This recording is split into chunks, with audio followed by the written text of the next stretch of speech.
Major Ta stood nervously in the shuttle bay of the UDF Dauntless, watching as armed human security officers escorted Sub-Admiral Rock and other captured Krellix officers into detention areas. Unlike his Krellix allies, Ta had surrendered immediately when contacted by the human fleet. But doors slid open, and Commander Lee entered. She was smaller than Tay expected, but her presence filled the room. She wore a simple dark uniform with minimal insignia, nothing like the ornate military dress of Alliance officers. "Major Tay," she said, extending her hand in what her briefing had told her was a Narai greeting gesture. "Thank you for accepting my invitation." Tay returned the gesture cautiously. "I had little choice, Commander. Your demonstration was convincing." Lee nodded. "Please follow me." They walked through corridors lined with technology unlike anything Ty had seen before. The ship seemed to hum with energy that he could feel rather than hear. "Your warnings to the Krellix fleet were noted in their communications logs," Lee said as they walked. "You tried to prevent this conflict. I suspected your species might be more advanced than our intelligence suggested," Tay replied. "The Krellix are often overconfident." They entered a conference room where several human officers waited around a table. Through the viewport, Ty could see New Terra below, with disabled Krellix ships drifting in orbit. "Why did the Alliance attack our colony?"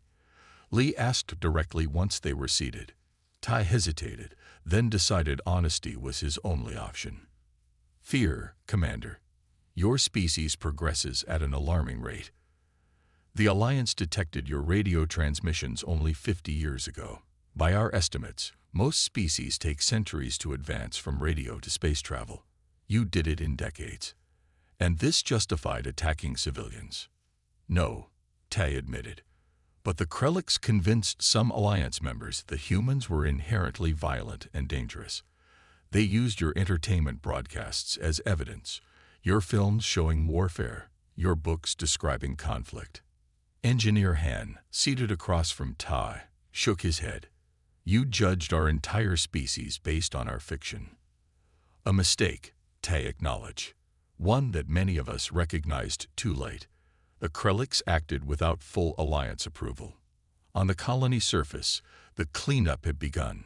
Captain Kim coordinated with UDF troops as they rounded up surrendering Krellix ground forces. The aliens offered no resistance after learning their fleet had been defeated.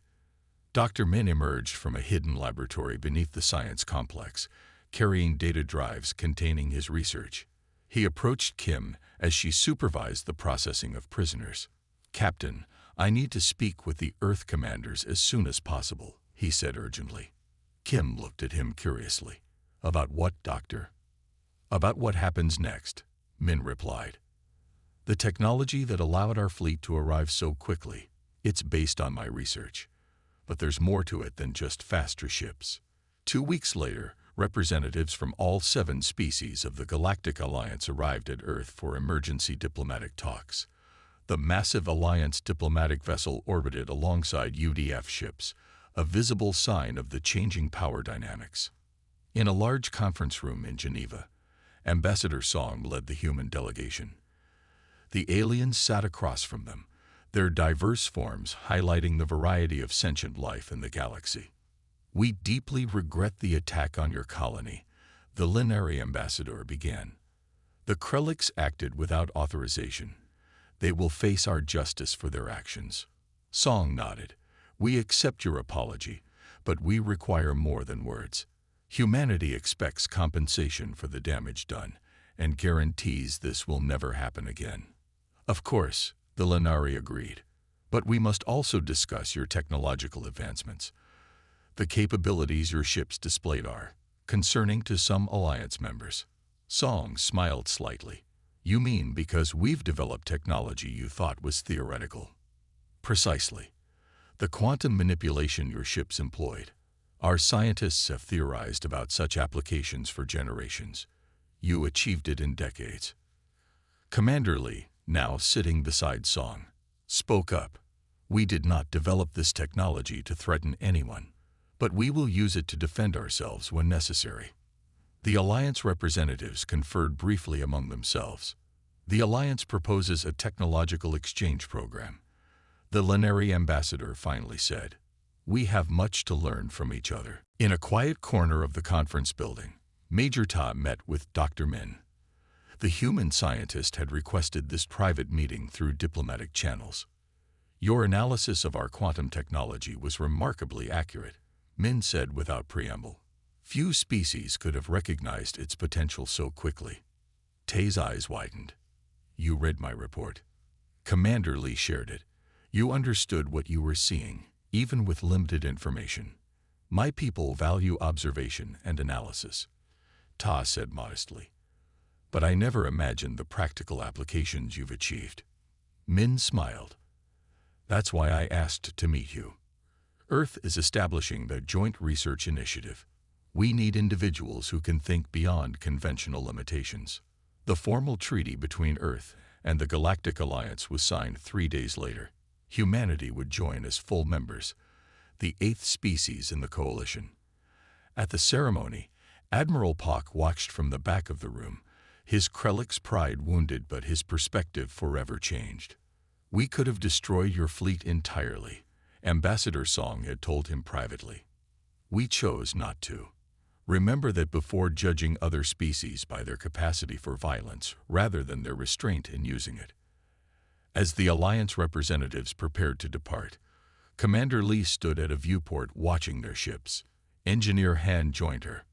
"What do you think will happen now?" he asked. Lee considered the question. "They'll be cautious around us for a generation. Some will fear us, others will seek our friendship. But they'll never underestimate humanity again." "Is that a good thing?" "It's necessary," Lee replied. "Sometimes peace requires demonstrating the capacity for overwhelming force, while having the wisdom never to use it unless absolutely necessary." The UDF Dauntless moved silently through space, leading the human fleet into attack position. On the bridge, Commander Lee received the incoming transmission from the Krellick's command ship. "Put it on screen," she ordered. Sub-Admiral Rock's gray face appeared before her. His eyes narrowed as he studied the human commander. "This is Sub-Admiral Rock of the Galactic Alliance. You have entered a military operation zone. Leave immediately or be destroyed." Lee's expression remained neutral.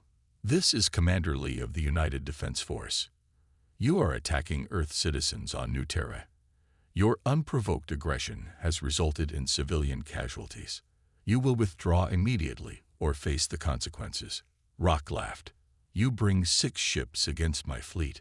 Your bravery is admirable, but foolish. How did you arrive so quickly?" "Our intelligence indicated your propulsion technology was primitive." "Your intelligence is outdated," Lee replied simply. "This is your only warning. Withdraw now." Rock's face hardened. "We came to eliminate a threat. Your arrival confirms our assessment. All ships, open fire on the human vessels." The transmission cut off. Lee turned to her tactical officer. "Activate quantum shields. Hold position." Energy beams lanced out from 20 Krellick's warships, converging on the human fleet. The deadly barrage struck the UDF vessels and simply disappeared, absorbed by shimmering blue fields surrounding each ship. On the Krellick's command vessel, the weapons officer stared at his readouts in disbelief. "Sir, no damage registered to enemy ships. They're shields. They're absorbing our energy weapons completely." "Impossible," Rock muttered. "Launch disruptor torpedoes. Full spread." The Krellick ships fired again, launching physical projectiles that accelerated toward the human fleet. Aboard the Dauntless, Engineer Han monitored the shield systems. "Quantum shields holding at 97% capacity," he reported. "They're launching kinetic weapons now." Lee nodded. "Evade as needed. Prepare quantum disruptors. Target the propulsion systems first, weapons second. We want to disable, not destroy if possible." The human ships moved with startling agility, dodging most of the incoming torpedoes. The few that connected exploded against the quantum shields, causing them to flare bright blue, but otherwise doing no damage. All ships, Execute Protocol Thunderbolt, Lee ordered. The 6 UDF vessels changed formation, spreading out to surround the Krellix fleet. From each human ship, a thin beam of concentrated energy emerged, not the crude laser weapons the Krellix expected, but focused streams of quantum particles that ignored conventional shielding. The beams sliced through the Krellix ships with surgical precision, targeting engines and weapon systems. 7 enemy vessels lost power immediately, drifting helplessly in space. 5 more spun out of control as their navigation systems failed. On the Krellix command ship, chaos erupted. Multiple ships disabled. Enemy weapons penetrating our shields as if they weren't there. The tactical officer shouted. Rock gripped his command chair as his vessel shuddered. Return fire. All remaining ships concentrate on their lead vessel. The surviving Krellix ships redirected their attack toward the Dauntless, unleashing everything in their arsenal. Energy beams, torpedoes, and projectiles filled the space between them. Lee remained steady as her ship easily evaded the barrage, target their command vessel, disable their primary systems, but maintained structural integrity. The Dauntless accelerated suddenly, moving so quickly it seemed to blur. It reappeared directly above Rock's command ship, close enough that the Krellix crew could see it through their viewport. A single quantum beam lanced downward, cutting through the command ship's upper decks with precision. Power flickered throughout the vessel as critical systems failed. Direct hit on their command center, the tactical officer reported. Their weapons and propulsion are offline. Lee opened a channel to the remaining Krellix ships. This is Commander Lee. Your command vessel has been disabled. Your fleet is outmatched. Power down your weapons and engines, or we will be forced to take more permanent action. On the crippled Krellix command ship, Rock stared at the tactical display in shock. Half his fleet disabled in less than 3 minutes. No casualties yet. The humans had deliberately avoided hitting life support systems, but his mighty armada was effectively neutralized. Sir, his second-in-command said quietly, we should consider their terms. Surrender to humans. Rock spat the words. Sir, they could have destroyed us. They chose not to. He gestured to the redouts. Whatever technology they're using, we have no defense against it. From the surface of New Terra, Captain Kim and the colonists watched in awe as the night sky lit up with the battle. What should have been a lengthy engagement was over almost as soon as it began. Are those our ships?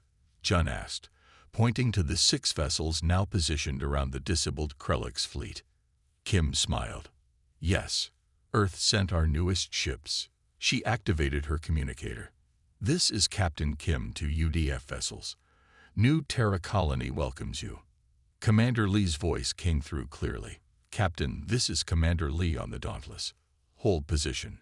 We'll handle the remaining enemy forces in orbit, then assist with any ground troops.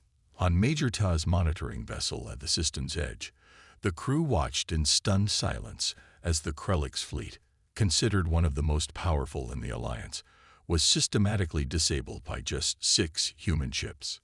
I tried to warn them, Ta said quietly. The humans have technology far beyond our understanding. His analyst looked up from his console. Sir, the human vessels are hailing us. Ta straightened his uniform. Accept the transmission. It seems we have much to learn about our new neighbors. 3 days into the Krellix attack on New Terra, the situation for the human colonists grew desperate. Captain Kim led the remaining defense forces from an underground command center beneath the colony's main settlement. The room was dim, lit only by emergency lighting, and the glow of screens showing enemy positions. They've taken the western agricultural sector, Kim told her exhausted team. We need to evacuate any civilians still hiding there. A young security officer named Jun wiped sweat from his brow. That's the 3rd sector this morning. We're running out of places to hide people. Kim knew he was right. The underground bunkers were designed for temporary protection during storms, not a military siege. Food and medical supplies were dangerously low. But their latest hit-and-run attack had destroyed a Krellix ground transport, buying them precious time. Help is coming, she reminded them. though doubt crept into her voice. Earth had received their distress call, but could anyone reach them in time?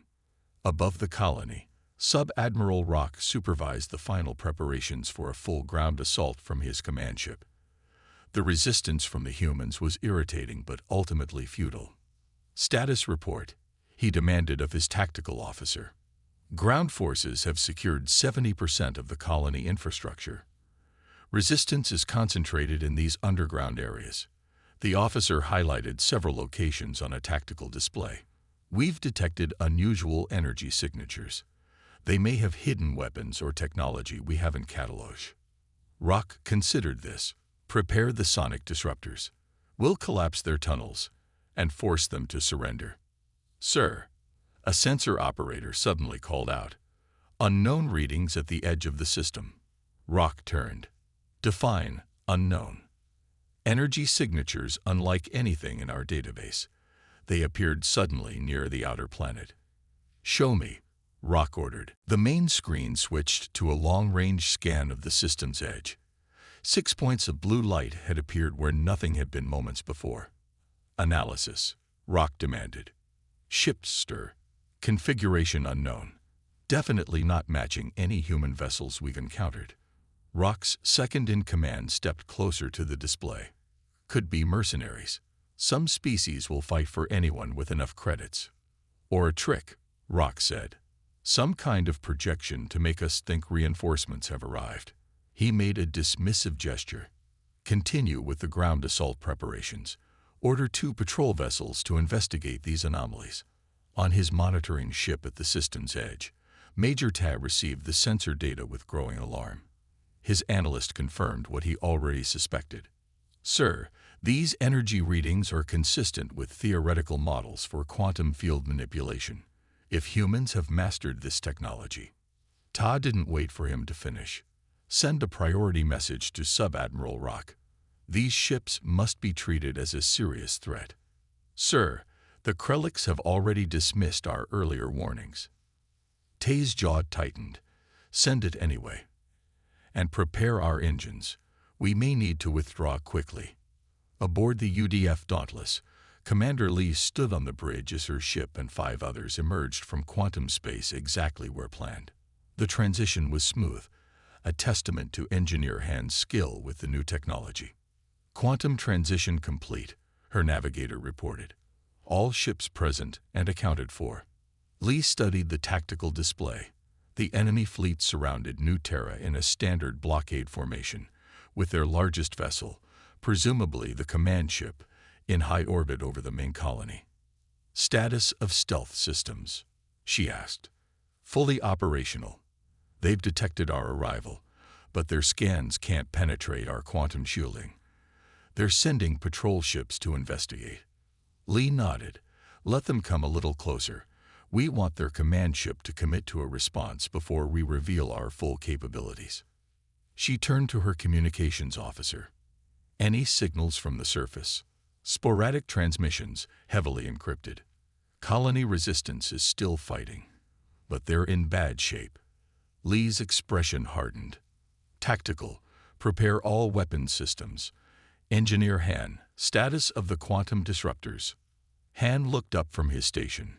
Charged and ready, Commander. I've never deployed them outside of testing, but the simulations were promising. Today we move beyond simulations, Lee replied. Her voice remained calm, but there was steel in it. These Krelliks attacked our people without warning or provocation. Today they learn what that means. On the colony surface, Captain Kim received a coded message that made her heart race. She gathered her team immediately. Earth forces have arrived in the system, she announced. The tired faces around her showed disbelief, then hope. Already? That's impossible, Jun said. Kim smiled for the first time in days. Apparently not. We need to prepare our people. When the UDF engages the enemy in orbit, we strike at their ground forces. In his quarters aboard the command ship, Sub-Admiral Rock received a priority message from Major Ta. He read it with growing irritation. More warnings about these mystery ships, he muttered. The Major claims they use technology beyond our understanding. As he spoke, The sensor officer's voice came through the ship's communication system. "Sir, the patrol vessels report visual contact with unknown ships. They are, sir, they're human vessels, but unlike any we've encountered." The patrol commander requests instructions. Rock moved quickly to the bridge. "Show me these ships." The screen displayed 6 sleek vessels, their dark hulls absorbing light rather than reflecting it. They were arranged in perfect formation. "Primitive humans." Rock scoffed, but a flicker of doubt crossed his face. "Open a channel to their lead ship. Let's see what they think they're doing here." Retries. The Krellick's commander stared at the holographic display of New Terra. His forces surrounded the planet completely. 27 warships formed a blockade that no human vessel could penetrate.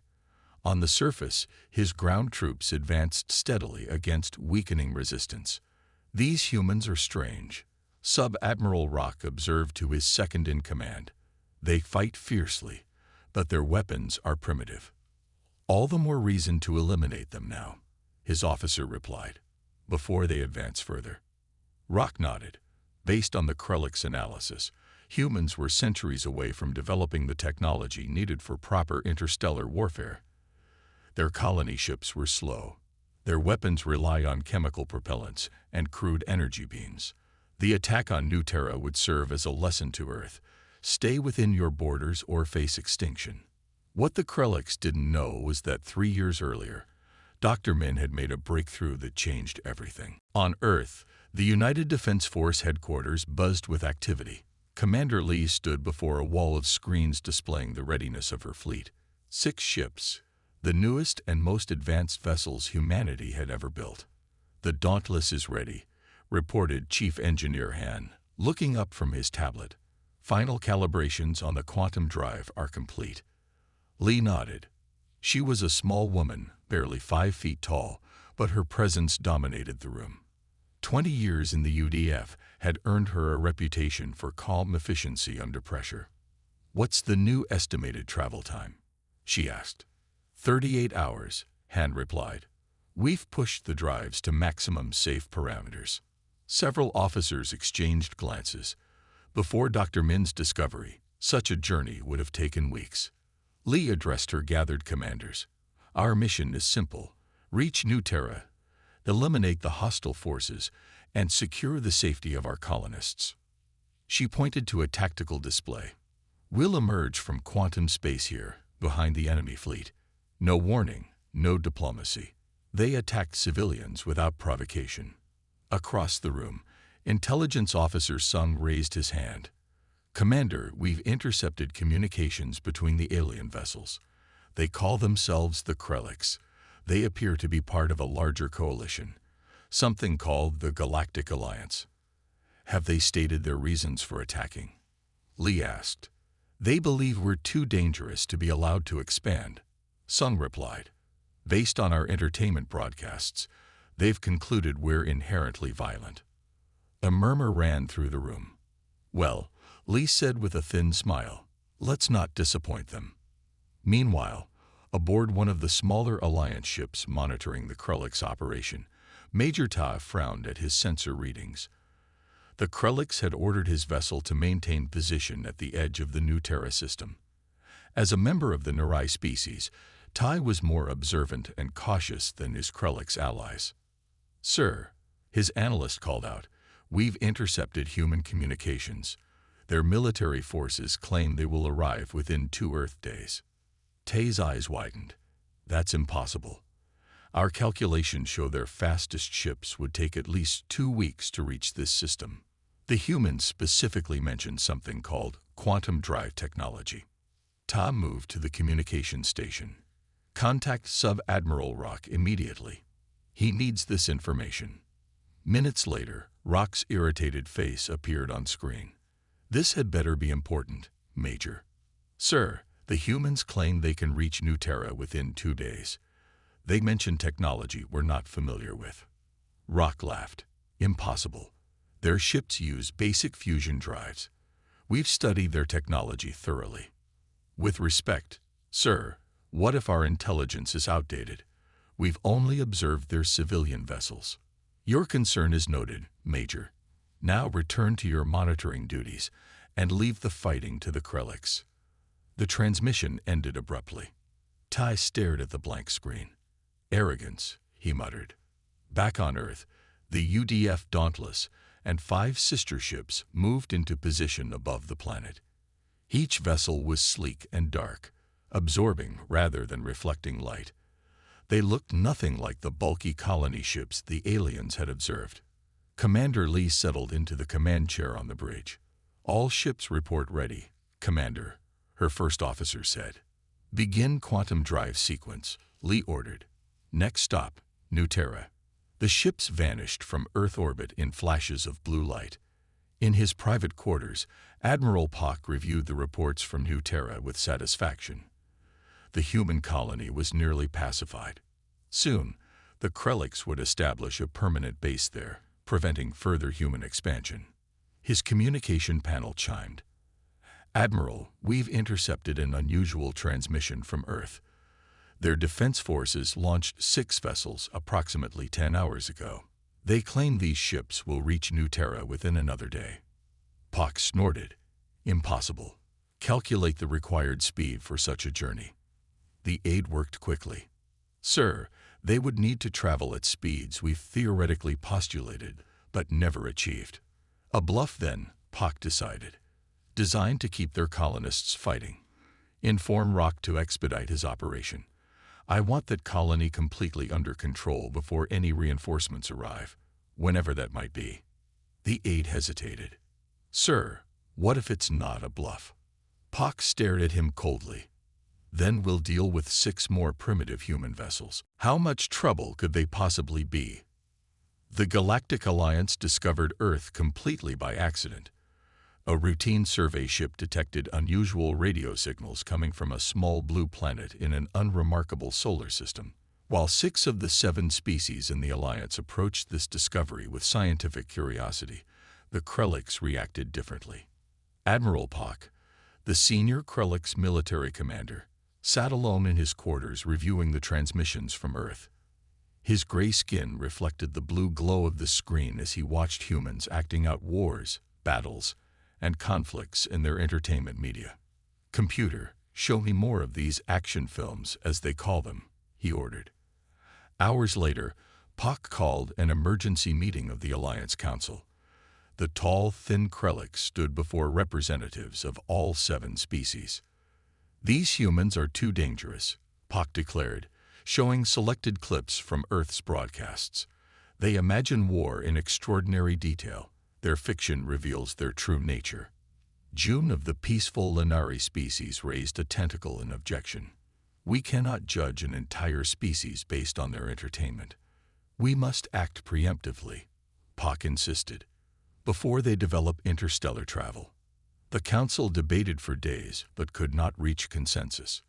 Finally, Pak took matters into his own hands.